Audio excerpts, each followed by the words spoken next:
33, a commercial TV station transmitting on a 25 kilowatt effective radiated power, owned and operated by Zoe Broadcasting Network Incorporated, with temporary permit number BSD-0214-2021 when issued by the National Telecommunications Commission, valid until December 9, 2024. Zoe DTV Channel 33 studios are located on the 22nd floor of Strata 2000 Building, Emerald Avenue, Ortigas Center, Pasig City, with transmitter at Barangay San Roque, Antipolo City. Zoe DTV Channel 33 operates under the supervision of the following professional electronics engineers, duly licensed by the Professional Regulation Commission.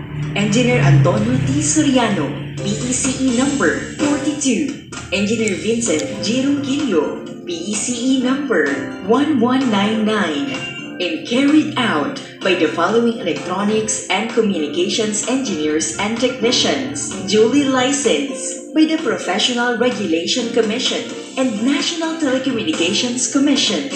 Engineer Rachel Ann S. Roque, ECE number 66327. Engineer Jed Ellison C. Zapanta, ECE number 62739. Engineer James Stephen M. Fabros, ECE number 70940. Engineer Abraham G. Aragon, ECE number 63291. Engineer Jimuel M. Callejo, ECE number 75471.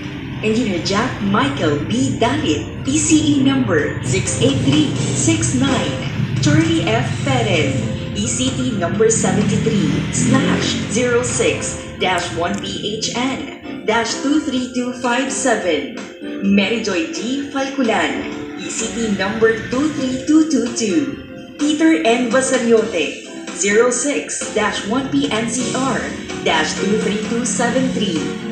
Gerard Lawrence O. Sandagon, 06-1PV-23313. Nelson Jr. C. Suarez, 17-1PNCR-26853. All programs telecast on this station have been approved by the Movie and Television Review and Classification Board and are seen via satellite on 5 stations nationwide.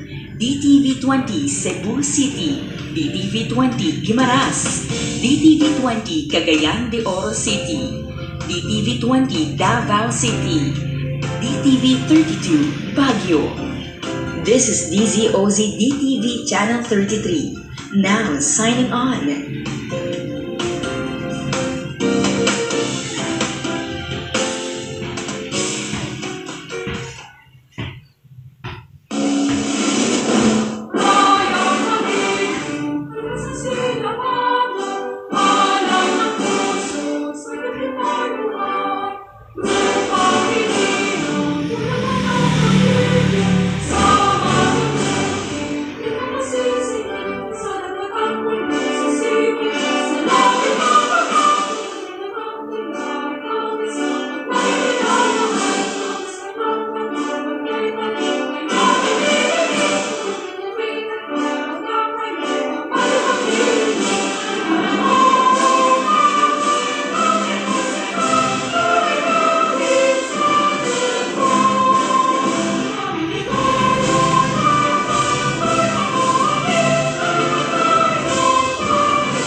Salamat po sa bagong araw na ito na iyong kaloob.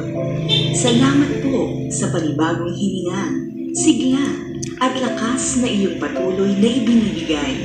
Hingin namin ang iyong patnubay at direksyon sa pagharap namin sa panibagong hamon ng buhay. Dalangin namin na kami maging daluyan ng iyong pag-ibig, pagpapala at pag-asa sa aming pinaglilingkuran nang maisulong namin ang iyong kaharian sa bansang Pilipinas at saan mang dako ng mundo. Lukuban mo po kami ng iyong Santong Espiritu upang masunod namin ang iyong banal na kalooban at kami magtagumpay. ang aming dalangin sa ngalan ng iyong anak at aming Panginoon at tagapagligtas na si Jesus. Amen.